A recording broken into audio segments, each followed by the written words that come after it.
Hello everyone, welcome back to my channel dark society part 29 लेकर मैं आ गई हूँ। लेकिन प्लीज़ आगे बढ़ने से पहले like share and subscribe my channel. तो चलिए अब हम स्टोरी में आगे बढ़ते हैं। जैसे कि पिछले पार्ट में हमने देखा कि जैन अपने पास के बारे में बताता है। वो बताता है कि कैसे उसने एक शख्स को इंजर्ड कर दिया और उसे नहीं पता वो बच गया है या ज़िंदा है। और उसके बाद आगे क्या हुआ चलिए वो जानते हैं। जैन जैसे ही अपनी कहानी ईबो को सुनाता है, उसके बाद जैन चुपचाप ईबो का चेहरा देख रहा था। जैन इंतज़ार करता है कि ईबो कुछ कहेगा, लेकिन ईबो बस चुपचाप जैन का चेहरा ही देख रहा था। ईबो की आंखों में बस सॉफ्टनेस नज़र आ रही थी। जैन जो है वो अपनी चिन को ईबो के चेस्ट के ऊपर लीन कर देता है और फिर वो ईबो से कहता है, क्या तुम अभी जैन कह ही रहा था, तभी उसकी बात को काटते हुए ईबो से कहता है, क्या सरप्राइज? तुम्हें ऐसा लगता है कि मैं सरप्राइज हो गया? मैं सिर्फ सरप्राइज ही नहीं हूँ, बल्कि क्या वो ईबो ही रुक जाता है। फिर वो दोबारा कहता है, क्या वो मर गया? ईबो की बात सुनने के बाद फिर जैन उसे कहता है, मुझे नहीं पता, काफ़ी टाइम हो चुका है। उस दिन के बाद मैंने इस बारे में सोचा भी नहीं। मुझे अभी भी नहीं पता वो जिंदा है या मर गया। फिर जैन दोबारा ईबो से कहता है, क्या तुम मुझे जज करोगे ईबो, जो कुछ भी मैंने कहा उसके लिए? तभी फिर जैन दोबारा ईबो से कहता है, मैं क्यूरियस नहीं था, और सच कहूँ तो मैंने कोशिश भी नहीं की कि मैं उसे ढूंढूं।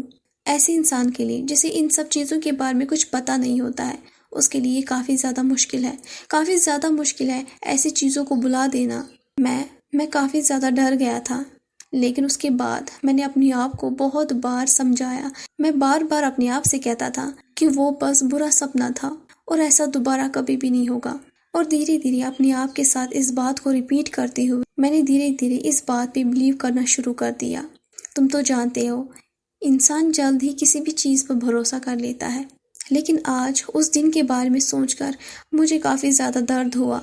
लेकिन अब फाइनली मेरे मन के ऊपर जितना भी भार था वो अब ख़त्म हो चुका है। ईबो, क्या तुम मुझसे नफरत करते हो? जैन की बात सुनने के बाद फिर ईबो जैन से कहता है, क्या मेरे पास कोई रीज़न है क्या? तुम बस अपने आप को प्रोटेक्ट कर रहे थे और कुछ नहीं। तभी जैन कहता है, ईबो जवाब में से कहता है, ये कहते हुए ईबो फिर अच्छे से बैठ जाता है और जैन की जो वेस्ट है उसे होल्ड करता है। फिर वो जैन से कहता है, क्या हुआ जैन, बताओ। तभी जैन उसे कहता है, हमारा जो रिलेशनशिप है अब वो काफ़ी ज़्यादा स्ट्रॉन्ग हो गया है ना। हमारे रिलेशनशिप की वजह से मुझे ऐसा महसूस होता है कि हमारे अंदर कुछ ऐसा जाग गया है जिसे हम दोनों छुपा नहीं पा रहे हैं, और जो कि हमारे दिल के और दिमाग के अंदर बस चुका है। तुमने अपना सॉफ्ट साइड मुझे दिखाया है और मैंने भी आज तुम्हें अपना एक गंदा सच बताया है। हम दोनों ने कुछ ऐसा एक्सपीरियंस किया है जिसे हम दोनों का जो पास है वो पूरी तरह से बिगड़ गया था। मैंने कभी भी इमेजिन नहीं किया था कि मैं तुम्हारे बगल में इस तरह रहूँगा। मुझे हमेशा बचपन से ही सिखाया गया है, दो आदमियों के बीच में जो रिलेशनशिप होता है वो बस लस्ट का होता है। उन दोनों के बीच में अगर कुछ भी होता है तो वो सब कुछ गंदा और घटिया ही होता है जिससे नफरत की जाती है। मेरी जिंदगी में मेरे आसपास जितने भी लोग थे उन्होंने बस मुझे यही समझाया है, लेकिन अब नहीं। अब मुझे इन सब चीज़ों से नफरत नहीं होती है। ये कहते हुए जैन ईबो का जो हेयर होते हैं उसे पैटेट करता है, बिल्कुल छोटे से बच्चे की तरह, और ईबो जो होता है वो जैन को अपनी बाहों में टाइटली ले लेता है। फिर जैन उसे कहता है, तुम हमेशा मुझे गले लगा सकते हो और तुम्हें सॉफ्ट टचेस को भी अब अवॉइड करने की कोई भी ज़रूरत नहीं है। तभी ईबो जैन से कहता है, यहाँ पर काफ़ी ज़्यादा ठंड है ना, मुझे बहुत ही अच्छा लगता है तुम्हारी बॉडी की जो गर्माहट है उससे। फिर ईबो दोबारा जैन से कहता है, जैन। ये कहते ही ईबो रुक जाता है। फिर वो कुछ सेकंड्स लेता है और फिर दोबारा जैन से कहता है, क्या और कुछ है जो तुम मुझसे छुपा रहे हो? शायद कुछ ऐसा जो दिमाग एडमिट नहीं करना चाहता है, लेकिन जो हमारा दिल है वो अच्छे से जानता है। अब हमें मॉर्निंग का नेक्स्ट सीन दिखाया जाता है। जैन नींद से जाग गया है और फिर वो स्टेयर्स से नीचे आ रहा है। जैसे ही वो सीढ़ियों से नीचे आ रहा होता है तभी वो आते हुए ईबो से कहता है, गुड मॉर्निंग ईबो। ईबो उसको कॉफ़ी पी रहा था। जैन पे नज़र पड़ते ही ईबो के मुंह से कॉफ़ी बाहर आती है। तभी जो ईबो है वो जैन से कहता है, तुमने ये क्या पहना हुआ है? तो जवाब में जैन उसे कहता है, तुम इतने सरप्राइज क्यों हो गए? ईबो फ्रोनिंग करता है जब जैन उसके सामने बैठता है। तो फिर जैन उसे कहता है, क्या ये तुम्हारा नहीं है? मेरे सभी पजामाज गीले थे, इसलिए मैंने तुम्हारा एक पहन लिया। यही एक सबसे छोटे साइज का मुझे मिला। ये कहते हुए जैन जो है वो उस पजामे की तरफ देखता है। उस पजामे के ऊपर टेडी बियर का प्रिंट बनाया हुआ था और स्माइल का प्रिंट बनाया हुआ था। पजामे की तरफ देखते हुए फिर जैन को याद आया कि ईबो उससे ऐसा क्यों पूछ रहा था। फिर जैन ईबो से कहता है, क्या ये पॉसिबल है कि कोई ऐसे इंसान से नफरत कर सकता है जो कि एंजल जैसा दिखता है, सिर्फ और सिर्फ मेरा एंजल। उसके बाद फिर ईबो कहता है, मुझे याद आ गया, ये हॉसुंग ने मुझे गिफ्ट दिया था मेरे बर्थडे पर। मेरे पास सब कुछ है, इसलिए उसने ट्राई किया कि वो मेरी ज़िंदगी में कुछ क्रिएटिव करे। वो बेवकूफ़ हमेशा मुझे ऐसे ही सताता है, लेकिन मैं सच में काफ़ी ज़्यादा ग्रेटफुल हूँ। ये बात सुनते ही फिर जैन उसे कहता है, क्यों? तो ईबो से कहता है, क्योंकि तुमने उसे पहना है और ये तुम पे काफ़ी ज़्यादा क्यूट लग रहा है। तुम बिल्कुल बेबी जैसे लग रहे हो। ये कहने के बाद फिर ईबो जैन का चेहरा नोटिस करता है। कल जो कुछ भी हुआ था, उसके बाद आज जो जैन है वो काफ़ी ज़्यादा रिलैक्स और काफ़ी ज़्यादा रिफ्रेशिंग नज़र आ रहा था। इसलिए ये देखकर ईबो काफ़ी ज़्यादा खुश हो जाता है। जैन के होठों पर स्माइल भी थी और उसके जो गाल थे वो पिंक भी थे। तभी जो जैन है वो ईबो से कहता है, मुझे क्यूट कहना बंद करो। जैन की बात सुनते ही ईबो अपने ख्यालों से बाहर आता है। तो जवाब में ईबो से कहता है, अच्छा तो क्या मैं तुम्हें डैडी बुलाऊं? ईबो की बात सुनने के बाद फिर जैन उसे कहता है, गॉश ईबो तुम्हारे साथ लड़ना कितना बेकार है। ये कहते हुए जो जैन है वो पाउट करता है और उसके बाद वो फिर पानी पीना शुरू करता है अपनी अनोइंग एक्सप्रेशन के साथ। ईबो जैन का चेहरा ही देख रहा था। फिर ईबो सोचता है कि ऐसे कैसे हो सकता है कि किसी शख्स का हर एक छोटा सा जो डिटेल है वो इतना परफेक्ट हो, इतना स्पेशल हो। शायद ये सब कुछ मेरे लिए है या फिर सिर्फ ये मुझे ही दिखाई दे रहा है, क्योंकि ये मेरे लिए काफ़ी ज़्यादा मायने रखता है। यहाँ तक कि पानी की कुछ बूंदें होंठों से होते हुए जैन की जो गला है उसको छूते हुए उसकी जो शर्ट है उसे टच कर रही है। उसका चेहरा, उसके गीले होंठ, ये सब कुछ देखकर मुझे ऐसा फील होता है कि ये सब कुछ कितना सॉफ्ट है। मैं एक्सप्लेन भी नहीं कर सकता हूँ कि मेरे अंदर कितनी ज़्यादा डिज़ायर हो रही है कि मैं उसे टच करूँ। सब कुछ चेंज हो गया उस डील के बाद, लेकिन फिर भी मेरे अंदर थोड़ा बहुत डर है। हालांकि हम दोनों एक दूसरे के क्लोज भी हैं। कोई ऐसे कैसे सपना देख सकता है कि इससे मुझ जैसे इंसान के लिए फीलिंग्स हो सकती है। ये कभी इमेजिन नहीं कर सकता है कि इस वक्त मेरे अंदर क्या फीलिंग हो रही है। मैं अपने आप को रोक नहीं पा रहा हूँ इसे किस करने में, इसके ऊपर कैटलिंग करने में। अगर मैंने ये सब कुछ किया, जैन काफ़ी ज़्यादा डर जाएगा और अनकंफर्टेबल फील करेगा और उसे ऐसा लगेगा कि मैं उसे कुछ ज़्यादा ही अफेक्शन दिखा रहा हूँ। तभी जैन कहता है कि तुम्हें मैं इतना अच्छा लगता हूँ? यहाँ टेबल पे इतना खाना तो रखा है, इनमें से ही किसी को खा लो। अपनी निगाहों से मुझे ऐसे मत खाओ। जैन कहने के बाद ग्रीनिंग करता है। तो ईबो अपने ख्यालों से बाहर आता है। फिर वो जैन से कहता है, अरे मैं ये खा तो लेता, लेकिन ये तुम्हारे जितना यम्मी नहीं है। ये बात सुनते ही जो जैन है वो काफ़ी ज़्यादा ब्लश हो जाता है। जैन उसके बाद फिर ईबो से कहता है, सिली, आज दिन भर का तुम्हारा क्या प्लान है ईबो? तो ईबो कहता है, अरे हाँ, मैं तो भूल ही गया था, मैं आज बैंक जाने वाला हूँ। तो जैन उसे कहता है, बैंक किस लिए? तो ईबो से कहता है, आज मैं आंटी से मिलने के लिए जा रहा हूँ। मैं काफ़ी ज़्यादा लकी हूँ कि मुझे आंटी का एड्रेस मिल गया है उनके पुराने डॉक्यूमेंट्स पे। उन्हें यहाँ से निकाल दिया गया है मेरी वजह से। तो मैंने डिसाइड किया है कि मैं उनका बैंक में एक अकाउंट खोल दूँ उनके नाम पर। बदकिस्मती से अभी के लिए मैं उनके लिए इतना ही कर सकता हूँ। तो जैन उसे कहता है, अरे किन पैसों से? तुम्हारे डैड ने तुम्हारे सभी क्रेडिट कार्ड्स को ब्लॉक कर दिया है क्योंकि वो तुमसे काफ़ी ज़्यादा नाराज़ है। तो ईबो उसे कहता है, सही, लेकिन मैंने एक रास्ता ढूंढ लिया है। तो जैन उसे कहता है, सच में? शायद तुम अपने आप को बेचने वाले हो, अपनी वर्जिनिटी को, है ना? तो ईबो से कहता है, क्या तुम्हें प्राउड फील नहीं होता कि तुमने मेरी वर्जिनिटी मुझसे ले ली है? जैन के चेहरे का एक्सप्रेशन देखते ही ईबो समझ जाता है कि ईबो सही कह रहा है और फिर ईबो गिगलिंग करना शुरू कर देता है। फिर ईबो से कहता है, अरे मैं अपने आप को नहीं बेच रहा हूँ बल्कि अपनी गाड़ी को बेच रहा हूँ। हॉसुंग को मेरी कार काफ़ी ज़्यादा पसंद थी, तो इसलिए मैंने इसका फ़ायदा उठाया और उससे अपनी गाड़ी बेच दी। तो जैन उसे कहता है, तुम्हारे पास कितनी गाड़ियाँ हैं टोटल? तो ईबो से कहता है, 5। और फिर जैन उसे कहता है, मैं श्योर हूँ वो 5 गाड़ियाँ तुमने अपने डैड के पैसों से ही खरीदी होंगी। ये बात सुनते ही फिर ईबो से कहता है, जैन। ये कहते ही ईबो फ्रोनिंग करता है क्योंकि उसे पता था कि जैन उसे क्या कह रहा है। उसके बाद फिर ईबो जैन से कहता है, वो मुझे पे करते हैं मेरी अच्छी एक्टिंग के लिए। क्या मैं डिजर्व नहीं करता हूँ कि मुझे अच्छी चीजें मिले जो कि मैं लोगों के सामने उनके लिए एक्टिंग करता हूँ? एटलीस्ट इतना सब कुछ तो मुझे मिलना ही चाहिए। तो जैन जवाब में ईबो से कहता है, ये तुम अपने आप से पूछो ईबो। ये सब कुछ देखने के बाद मुझे ऐसा लगता है कि जो तुम्हारे डैडी ने कहा था वो सब कुछ सही है। तुम अपने डैडी के पैसों से ही जीते हो, अपनी लग्जरियस लाइफ, अपने फैंसी कपड़े, गाड़ियाँ, मैंशन, ये सब कुछ तुम्हारे डैडी के पैसों से ही आता है। क्या तुम इन सब चीज़ों के बगैर रह सकते हो? मेरा मतलब है, क्या तुम मेरे साथ इन सब चीज़ों के बगैर रह सकते हो? अभी जैन कह ही रहा होता है, तभी ईबो से कहता है, तुम्हारे साथ? ये कहते हैं ईबो रुक जाता है और जो जैन है वो ऑकवर्ड हो जाता है और खांसने लग जाता है। फिर जैन से कहता है, मेरे कहने का मतलब है मेरे जैसा इंसान। अगर तुम्हें मेरे जैसे इंसान के साथ रहना है तो तुम्हें काम करना होगा ताकि तुम पैसे कमा सको। तुम्हें अपने आप का खर्चा खुद उठाना होगा। तुम्हारे सॉफ्ट से हाथों को तुम्हें रफ बनाना होगा। तुम्हें अपने लिए खाना खुद बनाना होगा। तुम्हें कभी कभी कुछ टाइम के लिए सेम खाना खाना ही होगा। कभी कभी तुम आराम से सो नहीं पाओगे क्योंकि तुम्हारे जो नेबर्स होंगे वो तुम्हारी खिड़की के सामने जोर जोर से गाना गाएंगे और तुम आराम से सो नहीं पाओगे। कभी कभी तुम्हारी प्रॉब्लम्स में नेबर्स अपनी नाक घुसाएंगे, हालांकि उनका बिजनेस नहीं है, फिर भी वो तुम्हारी प्रॉब्लम में आएंगे। और हाँ, साथ ही साथ बिजली, पानी और गैस, ये कभी भी अचानक से गायब हो जाएंगे। तुम्हें कभी भूखा ही रहना पड़ेगा और कभी बाथरूम में तुम नहा रहे थे और तुम्हारी बॉडी पे सोप लगा है और पानी चला जाएगा, इसके लिए भी तुम्हें तैयार होना पड़ेगा। और हाँ, सबसे इम्पोर्टेंट चीज़, तुम्हें बस से ही ट्रैवल करना होगा। खुशकिस्मती से ही तुम्हें बस में सीट मिलेगी, वरना तुम्हें खड़े ही रहना पड़ेगा। और कोशिश करना कि तुम दूर खड़े रहो, जो कि ज़्यादातर पॉसिबल नहीं होता है क्योंकि बस काफ़ी क्राउडी होती है। और यूजुअली क्या होगा कि तुम्हारे साफ सुथरे जूतों के ऊपर कोई भी पैर रख जाएगा और तुम्हारे साफ सुथरे जो कपड़े हैं दूसरों का पसीना उससे लग जाएगा। कभी कभी आइसक्रीम भी लग सकती है।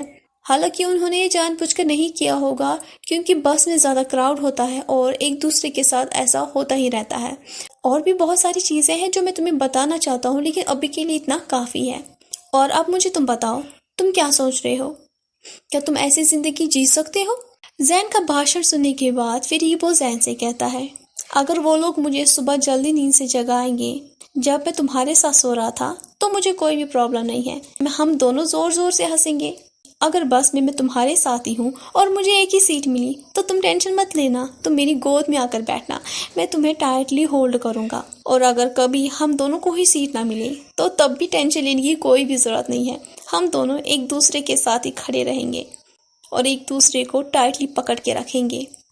तुम मेरे लिए खाना पकाना और मुझे कोई भी फ़र्क नहीं पड़ता कि अगर तुम मेरे लिए हर दिन एक जैसा ही खाना पकाओगे तो। और मुझे ऐसा लगता है अगर मेरे साथ अच्छी कंपनी हो तो। ईबो कहते ही रुक जाता है। फिर ईबो दोबारा कहता है, तो मुझे तो अभी से ही अच्छा फील हो रहा है। ईबो की बात सुनने के बाद फिर जैन ईबो से कहता है, क्या तुम रोमांटिक मूवी देख रहे हो? जैसे ही जैन ईबो से ये कहता है, मोकिंग एक्सप्रेशन के साथ ईबो का जो फेस है वो बर्निंग होता है। ईबो काफ़ी ज़्यादा शाय फील करता है, उसका जो चेहरा था वो बर्निंग होता है। तो फिर ईबो जैन से कहता है, मैं तो बस, ये कहते ही ईबो रुक जाता है। फिर वो दोबारा कहता है, अपने आप को समझा रहा था, अपने आप से बता रहा था कि मुझे उन सब चीज़ों की आदत डालनी है जो चीज़ें अभी तक मैंने देखी नहीं है। फिर जैन धीरे धीरे कहता है, किसने कहा कि मैं ये सब कुछ करूँगा? और उसके बाद फिर वो वहाँ से उठ जाता है। तभी जो ईबो है वो टॉपिक को चेंज कर देता है। फिर वो उससे कहता है, ठीक है, हॉसिंग ने आज मुझे मीटिंग के लिए बुलाया है, क्या तुम मेरे साथ आओगे? तो जैन उसे कहता है, ठीक है। फिर ईबो जैन से कहता है, तुम हमेशा जल्दी ही एग्री करते हो मेरे साथ आने की जब बात हॉसिंग की होती है। ये बात सुनते ही जो जैन है वो कहता है, गॉश ईबो, तुम तो फुल भरे हुए हो सरप्राइज से। ये कहते हुए जो जैन है वो ईबो के क्लोज चला जाता है। उसके बाद फिर वो ईबो की जो शर्ट का बटन है उसे फिक्स करता है और दूसरे हाथ से ईबो के जो बाल है उसे स्लाइडली पुल करता है और उसके सर को पीछे की तरफ खींच लेता है। फिर वो उसके कान में धीरे धीरे कहता है, तुम मेरे लिए पॉजेसिव हो या फिर तुम जेलस हो? जेलस हो इसलिए क्योंकि तुम्हारे अंदर काफ़ी ज़्यादा स्ट्रॉन्ग फीलिंग है, इसे एडमिट करो। ये बात सुनते ही फिर ईबो जैन से कहता है, और तुम्हारा क्या? तो जैन उसे कहता है, मेरा क्या? तो तभी ईबो जैन से कहता है, अगर मुझे कोई दूसरा शख्स मिलता है जो कि मुझे इंटरेस्टिंग लगा और मुझे ऐसा लगा कि मुझे इसके साथ खेलना चाहिए अभी ईबो कह ही रहा था तभी जो जैन है वो अपनी फिंगर को ईबो के लिप्स के ऊपर प्लेस कर देता है। ये देखकर जो ईबो है वो गल्प करता है। फिर जैन ईबो से कहता है, तुम ऐसा नहीं कर पाओगे, मैं तुम्हें अच्छे से जानता हूँ। तुम मेरे साथ अब नहीं खेल रहे हो बल्कि हम दोनों एक दूसरे के साथ खेल रहे हैं। क्या तुमने मुझे पहले नहीं कहा था कि मैं ही एक शख्स हूँ तुम्हारी जिंदगी में और मैं ही रहूंगा और दूसरे शख्स का ख्याल लाना भी मत। जैन ये कहते हुए ईबो का जो क्रॉच है उसे रफली ग्रैब करता है, जिससे जो ईबो है वो मॉर्निंग करता है। फिर जैन उसे कहता है, अगर तुमने ऐसा कुछ भी किया तो मैं इसे काट दूंगा अपने हाथों से। तभी ईबो फिर जैन से कहता है, ठीक है, सिर्फ और सिर्फ तुम। लेकिन ये कहते हुए फिर ईबो जैन को अपनी क्लोज लाता है। फिर वो उसे कहता है, इतनी सेक्सी बातें करते हुए मैं कंसंट्रेट ही नहीं कर पा रहा हूँ, जबकि तुम बिल्कुल टेडी बियर लग रहे हो। ईबो की बात सुनने के बाद फिर जैन से कहता है कि तुम। तभी जो ईबो है वो जैन की जो गाल है उन्हें होल्ड करता है और फिर जैन से कहता है, केयरफुल रहो, मेरे डैड श्योरली तुम्हें पसंद करते हैं। ये सबसे बुरा है नफरत करने से। मैं जानता हूँ कि तुम स्ट्रांग हो, लेकिन फिर भी मैं तुम्हें प्रोटेक्ट करूंगा। तो जैन उसे कहता है और ईबो जैन की आंखों में देखता है और जैन की जो आंखें हैं वो काफ़ी ज़्यादा खूबसूरत थी। ईबो सोचता है कि जैन की आंखें इस दुनिया में सबसे ज़्यादा खूबसूरत चीज़ है। अब हमें नेक्स्ट सीन में दिखाया जाता है, जैसे ही ईबो आंटी से मिलने के बाद वापस कंपनी आ रहा होता है, तभी उसकी नज़र सेक्रेटरी पे पड़ती है जो कि कैफ़े के अंदर जा रही होती है। कैफ़े ऑफिस के बिल्डिंग के बिल्कुल सामने था और वो कैफ़े बिल्कुल छोटा सा था। तो ईबो जो है वो सेक्रेटरी को फॉलो करते हुए उस कैफ़े के अंदर चला जाता है और अचानक से सेक्रेटरी के टेबल के पास आकर बैठ जाता है, जो सेक्रेटरी देखकर काफ़ी ज़्यादा सरप्राइज हो जाती है। फिर वो ईबो से कहती है, मिस्टर वांग, कुछ बुरा हो गया है क्या मैंने कुछ मिस्टेक कर दिया है? तो ईबो सेक्रेटरी से कहता है, अरे तुम इतना घबरा क्यों गई? लोग इसी तरह नर्वस हो जाते हैं जब उन पे किसी को शक हो जाता है और उन्हें पता होता है कि उनके ऊपर अब ब्लेमिंग चढ़ने वाली है। एनीवे, तो तुम ही हो जैन की सो कॉल गर्लफ्रेंड, वो शख्स जिसने जैन की हेल्प की थी उस वीडियो टेप को चलाने में, है ना? तुम पहले से ही जानती थी ना? और मैं गैस करता हूँ कि तुम नहीं चाहोगी कि मैं तुम्हारे नाम पर एक रेजिग्नेशन लेटर लिखूं। लेकिन तुम घबराओ मत, मैं ऐसा करूँगा नहीं। ये बात सुनते ही सेक्रेटरी की आंखें जो है वो बड़ी हो जाती है। तो फिर वो ईबो से कहती है, आपका क्या मतलब है? तो ईबो सेक्रेटरी से कहता है, मैं जानता हूँ जैन मेरे फादर के खिलाफ एक क्लू ढूंढ रहे हैं और तुम ही एक ऐसी शख्स हो जिससे वो हमेशा इस बारे में बात करता है। लेकिन अभी ईबो कह ही रहा था तभी सेक्रेटरी ईबो से कहती है, आप अपने फादर को बचाना चाहते हो ना? तो ईबो से कहता है, नहीं, मैं बस जैन को बचाना चाहता हूँ। जैन को अभी तक काफ़ी ज़्यादा मेंटल और यहाँ तक कि फिजिकल स्केयर्स मिल चुके हैं मेरी वजह से। अब मैं और नहीं चाहता हूँ कि इसके साथ कुछ हो जाए। जो कुछ भी अब होगा वो मैं खुद करूँगा। मैं ही अब कोई ना कोई रास्ता ढूंढ लूँगा। जब तक वो तुम्हारे साथ है तब तक। ये कहते ही ईबो रुक जाता है। फिर वो दोबारा उसे कहता है, मैं जानता हूँ। इसलिए ये कहते ही ईबो रुक जाता है। फिर ईबो दोबारा कहता है, शायद आने वाले कल में मैं जल्द ही जैन को अपने आप से दूर कर दूंगा। इसलिए मैं अपने आप को प्रिपेयर कर रहा हूँ ताकि मुझे आदत हो जाए उसके बगैर जीने की, जो कि इम्पॉसिबल है। तभी जो सेक्रेटरी है वो वांग ईबो से कहती है, तो आप मुझ पे भरोसा क्यों कर रहे हो? तभी ईबो सेक्रेटरी से कहता है, जैन भरोसा करता है ना, यही तुम्हारे लिए काफ़ी है और मैं अपनी पूरी कोशिश करूँगा कि मुझे कुछ इन्फॉर्मेशंस, डॉक्यूमेंट्स और रिकॉर्ड्स मिल जाए। और ये कहते ही ईबो दोबारा रुक जाता है। ईबो की बात काटते हुए फिर सेक्रेटरी ईबो से कहती है, अगर ऐसा है तो हम लोग वेब, इंटरनेट, सोशल मीडिया का सहारा लेंगे। ये सबसे बेस्ट ऑप्शन है और सबसे फास्टेस्ट स्पीड वाला ऑप्शन है। अगर हमें किसी को भी बर्बाद करना होगा तो हमें इसी का सहारा लेना होगा। कभी कभी सोशल मीडिया पर इनोसेंट लोग भी तबाह हो जाते हैं। बस एक बार अपलोड करने की ज़रूरत है और कुछ ही सेकंड्स में हम लोग उस आदमी से छुटकारा ले सकते हैं। जैसे ही लोगों को सच का पता चलेगा, कुछ लोग स्क्रीनशॉट्स लेंगे, कुछ लोग वीडियो को सेव कर लेंगे और अपने फ्रेंड्स, फैमिलीज तक शेयर कर देंगे। तुम्हारी डैडी को भी मेजॉरिटी में ही लोग पसंद भी करते हैं। हालांकि ये गलत है, लेकिन फिर भी वो तुम्हारे डैडी के साथ ही है। जैसे ही उन्हें मिस्टर वांग का असली रंग पता चलेगा, विद इन अ सेकेंड उन लोगों को मिस्टर वांग से नफरत हो जाएगी और जो तुम्हारे डैडी के पार्टनर्स हैं और उनके सपोर्टर्स हैं वो लोग भी तुम्हारे डैडी से दूर हो जाएंगे ताकि उनके ऊपर भी नाम ना आ जाए। पुलिस भी कुछ नहीं कर पाएगी। हालांकि इससे दुनिया का कोई बड़ा चेंज आएगा नहीं, क्योंकि इस दुनिया में तुम्हारी डैडी जैसे बहुत सारे लोग हैं जिन्हें हम गिन भी नहीं सकते हैं।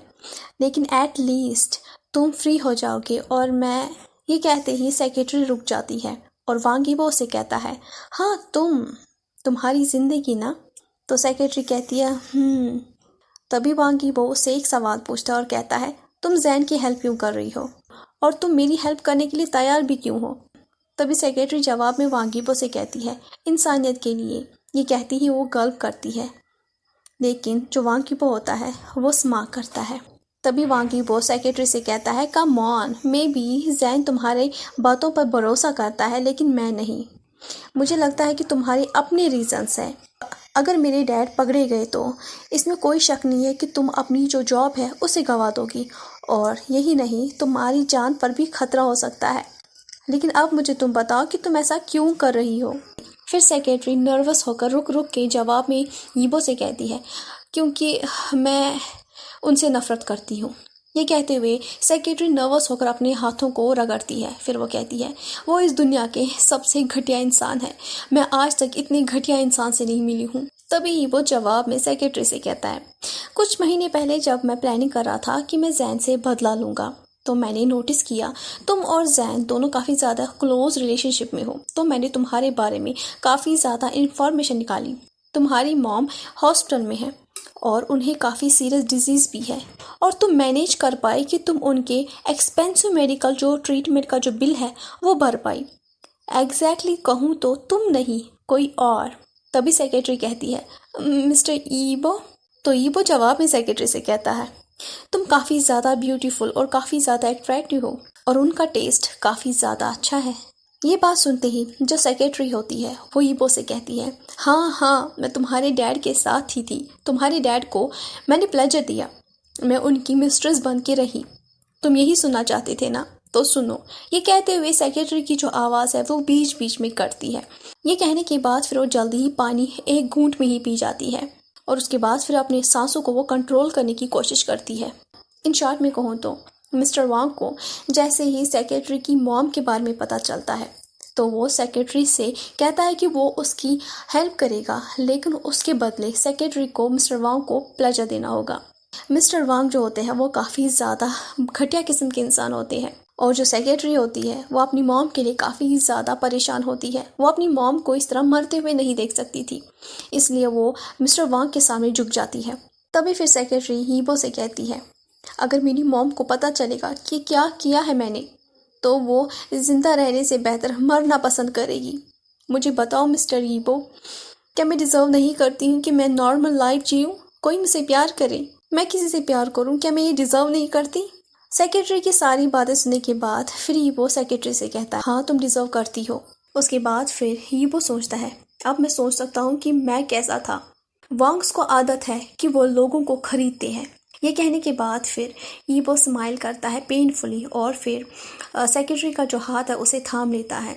सेक्रेटरी का हाथ थामने के बाद फिर ईबो सेक्रेटरी से कहता है, ज़िंदगी अब शुरू होने वाली है और तुम कोशिश करना कि तुम अपने आप को आज़ाद करो।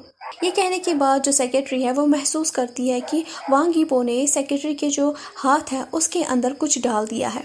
तो तभी जो ईबो होता है वो सेक्रेटरी से कहता है, ये एक डाटा है प्राइवेट अकाउंट का, और इसमें कुछ रिकॉर्ड्स भी है। जब टाइम आएगा तो मैं तुम्हें बता दूंगा कि इसे अपलोड करो, लेकिन तब तक इसे अपने पास रखना। अगर इस दौरान मुझे कुछ भी हो जाता है, मेरे जाने के बाद भी तुम इसे अपलोड कर देना। इसी के साथ आज का पार्ट यहीं पर ख़त्म होता है। आपको ये पार्ट जैसा भी लगा हो, please please please like share and please subscribe my channel. Thank you so much.